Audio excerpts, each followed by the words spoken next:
મિત્રો, હાલ તમે જે ઇંગ્લિશ બોલો છો એના કરતાં બેટર સારું ઇંગ્લિશ બોલવું હોય તો એક પોપ્યુલર ફેમસ રસ્તો છે, તમે ઇડિયમ શીખો. મિત્રો, ઇડિયમ શું છે? તો સિમ્પલ ગુજરાતીમાં કહું તો શબ્દો પર ના જાઓ, એની ભાવનાઓ સમજો. એવા શબ્દોને ઇડિયમ્સ કહેવાય છે.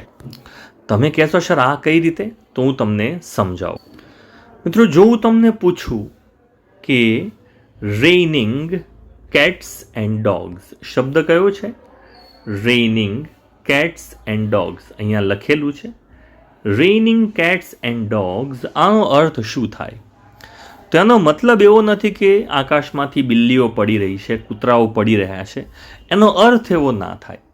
એટલે ઇંગ્લિશ વાક્યોમાં એને બોલવું અને સમજવું આ બંને અલગ છે. તો આવા જે રૂઢિપ્રયોગો છે એને ઇડિયમ્સ કહેવાય છે. તો આજે હું તમને 10 થી 11 જેટલા ફેમસ એવા રૂઢિપ્રયોગો ઇડિયમ્સ આપણે શીખીશું. એ બોલવાથી તમારું ઇંગ્લિશ ઘણું સુધરશે. જો પહેલું ઇડિયમ તો ખૂબ જ સિમ્પલ છે. જો કોઈ કહેતું હોય કે it's raining cats and dogs, it is raining cats and dogs, એનો અર્થ શું થાય છે? એનો મતલબ એવો નથી કે આકાશમાંથી પ્રાણીઓ પડી રહ્યા છે. બરાબર છે? એનો અર્થ થાય છે, જો અહીંયા લખેલું છે, it means it is રેઇનિંગ very heavily. It means it is રેઇનિંગ very heavily, ખૂબ જ જોરથી મુશળધાર વરસાદ પડી રહ્યો છે. ત્યારે કહેવાય કે ભાઈ બહાર જો, it is raining cats and dogs. આ ચોક્કસથી આવડવું જોઈએ. ચલો, બીજો રૂઢિપ્રયોગ તમારામાંથી કોઈએ સાંભળ્યો હોય તો મને કહેજો. એ છે break the ice. Break the ice. હવે તમે કહેશો કે સાહેબ આમાં તો બરફ તોડવાની વાત છે, કે પાણી છે એકદમ જામી ગયું છે, બરફ થઈ ગયું છે, એને તોડવાની વાત છે. ના મિત્રો, બ્રેક ધી આઈસ એટલે શું? તમે કોઈને પહેલી વાર મળ્યા ધારો કે, અને તમે બંનેમાંથી વાત કોણ શરૂ કરશે એની મૂંઝવણ છે, બંને વચ્ચે એકદમ સાયલેન્સ છે.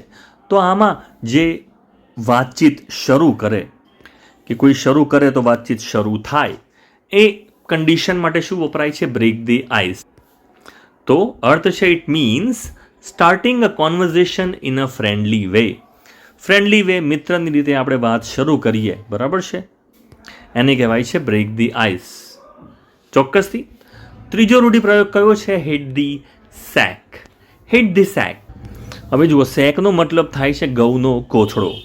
તો અહીંયા ઘઉંના કોથળા ઉપર કંઈ મારવાની વાત નથી. કોઈ બેગ છે એના પર ફેટ મારવાની વાત નથી. It means going to bed. ઊંઘવા જાઓ ત્યારે હિટ ધ સેક વપરાય. તમે કહો કે હવે ટાઈમ થઈ ગયો છે, આઈ વિલ હિટ ધ સેક, મતલબ હવે હું ઊંઘવા જઈશ એવો અર્થ નીકળે છે. તો જુઓ, ફરીથી શબ્દો ઉપર ફોકસ નહીં કરવાનો, ભાવનાઓ સમજવાનો પ્રયત્ન કરવાનો છે. ચોથું, આ તમે ચોક્કસથી તમારામાંથી ઘણા મિત્રોએ સાંભળ્યું હશે, પીસ ઓફ કેક. તમને થાય કે કેકના ટુકડાની વાત છે. નહીં મિત્રો, અહીંયા કોઈ કેક, મીઠાઈ એના ટુકડાની વાત નથી.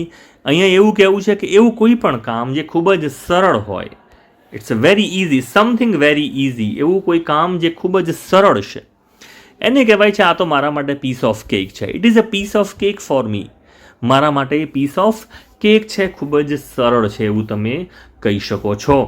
ચલો, આ પણ ઘણી જગ્યાએ વપરાય છે, ખૂબ જ ફેમસ છે આ બધા જ રૂઢિપ્રયોગો, ઇડિયમ્સ. Spill the beans. હવે આનું તો આપણને ગુજરાતી પણ તમને ખબર છે, ગુજરાતીમાં પણ આ રૂઢિપ્રયોગ છે. બીન્સ એટલે વટાણા, અને સ્પીલ એટલે કંઈક ઢોળવું અથવા તો કંઈક ઉકળીને બહાર આવવું, એને સ્પીલ વપરાય છે. બરાબર છે? ઉભરાય ત્યારે સ્પીલ વપરાય છે. તો સ્પીલ ધ બીન્સ ગુજરાતીમાં પણ કહેવાય છે વટાણા વેરી નાખવા.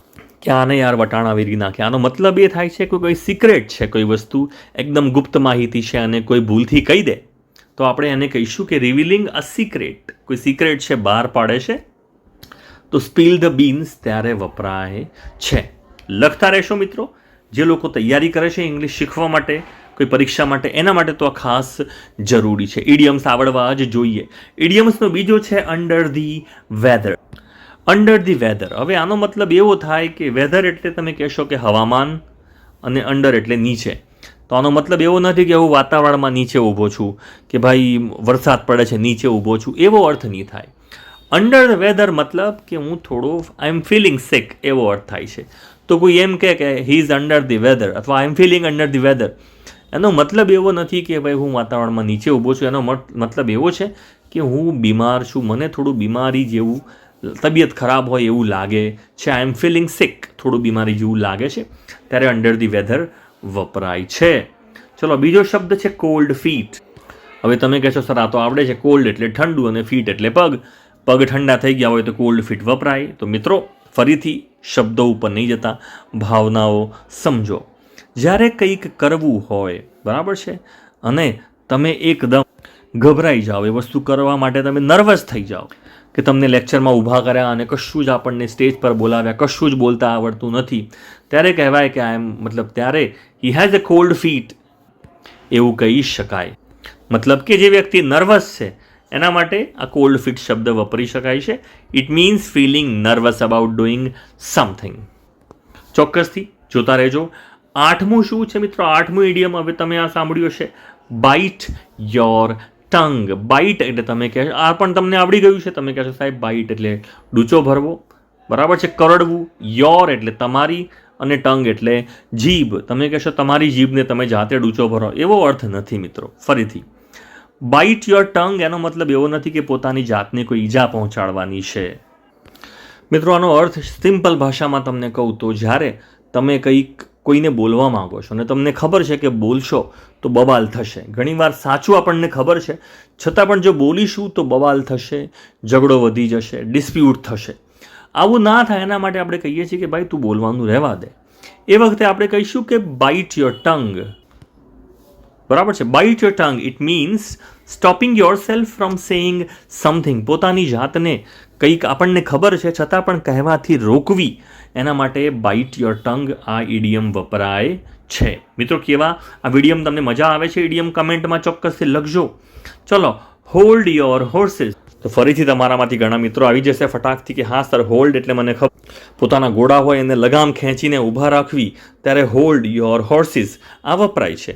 તો મિત્રો ઘોડાઓની લગામ અહીંયા આપણે નથી આપવાની, પણ અર્થ એનો સમજો તો એ છે કે ભાઈ થોડા ધીમા થાવ, થોડી ખમ્મા કરો. It means wait, slow down or be patient. થોડા ધીમા થાવ, થોડી ખમ્મા, બહુ ઉતાવળ ના કરો. હોલ્ડ યોર હોર્સીસ, થોડી વાર થોભી જાઓ, રાહ જુઓ. ધીરજનું ફળ મીઠું હોય છે, એ અર્થમાં આપણે આ હોલ્ડ યોર હોર્સીસ એને કહીએ છીએ. ચલો આગળ 10મું છે. હવે જુઓ આનો અર્થ ફરીથી, costs an arm and a leg. તમે કહેશો કોસ્ટ એટલે સર કોઈ વસ્તુના પૈસા, કિંમત થવી. એન આર્મ એટલે હાથની વાત છે, અને લેગ એટલે પગની વાત છે. તો તમે કહો છો એક હાથ અને એક પગ, આ બેની કિંમત ગણીએ એટલે કોસ્ટ એન આર્મ થઈ જાય, એવું નથી મિત્રો. અહીંયા cost an arm and leg કોઈ વસ્તુ ખૂબ જ મોંઘી હોવી, જેમ કે આઈફોન તમારે લેવો છે તો કિડની વેચવાની લોકો મજાક કરતા હોય છે, બરાબર છે. તો cost an arm and leg doesn't mean losing body parts. અહીંયા કોઈ બોડી પાર્ટ ખોવાની વાત નથી. It means something is very expensive. તમે કહી શકો કે ભાઈ એને પોતાનું ઘર જે છે કે કોઈ વસ્તુ, એને નવો ફોન લીધો છે, it costed him arm and leg. It means એનો આર્મ અને એનો લેગ એનો વેચીને ફોન લાવ્યો એવો નથી. એનો અર્થ એ છે કે એનો ફોન એને બહુ જ મોંઘો પડ્યો, ત્યારે આ ઇડિયમ જે છે એ વપરાય છે. હવે જુઓ ફરીથી, once in a blue moon. Once in a blue moon એટલે તમે કહેશો કે સર હા મને ખબર છે, ચાંદ જે છે, ચંદ્ર એ વાદળી થઈ જાય એ વખતે એકવાર આપણે એ વસ્તુ કરીશું, એને once in a blue moon કહેવાય છે. તો શબ્દો તો મારા સાચા છે, ભાવના જુઓ ખાસ. ભાવના એ નથી કે ચંદ્ર બ્લુ થશે, વાદળી થશે ત્યારે થશે. એનો અર્થ એ છે કે કંઈક વસ્તુ કોઈક જ વાર થતી હોય, કે તમે ભાગ્યે જ આ ઘટના થાય છે, ત્યારે once in a blue moon વપરાય છે. Something that happens very rarely. કોઈ વસ્તુ રેરલી, ભાગ્યે જ થતી હોય ત્યારે once in a blue moon આ વપરાય છે. તો ફરીથી આ બધા જ ઇડિયમ આપણે જોઈ લઈએ, ઊંધેથી જોઈશું. પહેલું, once in a blue moon ક્યારે વપરાય છે? તમે જોશો સર ભાગ્યે જ કોઈ વસ્તુ થતી હોય તો. Cost an arm and leg, પગ અને હાથ બંનેની કિંમતની વાત નથી, ખૂબ જ મોંઘું પડ્યું ત્યારે આ વપરાય છે. હોલ્ડ યોર હોર્સીસ, ભાઈ થોડી રાહ જુઓ, થોભો. બાઇટ યોર ટંગ, પોતાની જાતને રોકો, બબાલ થાય એવું કંઈક બોલતા પહેલાં પોતાની જાતને કંટ્રોલ કરી લો. કોલ્ડ ફીટ, કંઈક કરતાં પહેલાં નર્વસ થઈ જવું, એકદમ ગભરાઈ જવું. ત્યારે આ કોલ્ડ ફિટ થયા એવું કહી શકાય છે. અંડર ધી વેધર, મને યાર થોડું તબિયત ડાઉન થાય એવું લાગે છે. સ્પીલ ધ બીન્સ, વટાણા વેરી નાખવા. સિક્રેટ વાત કોઈને બધાને કહી દેવી. પીસ ઓફ કેક, ખૂબ જ ઇઝી છે મારા માટે, એકદમ સરળ છે. હિટ ધ સેક, મતલબ કે હવે આઈલ હિટ ધ સેક, હવે ભાઈ આપણો ઊંઘવાનો ટાઈમ થઈ ગયો છે. બ્રેક ધી આઈસ, એટલે જે વાતચીત થાય છે એ વાતચીત સાયલેન્સ છે, એકદમ કોઈ વાત શરૂ નથી કરતું, આપણે વાત શરૂ કરીએ છીએ, બરાબર છે.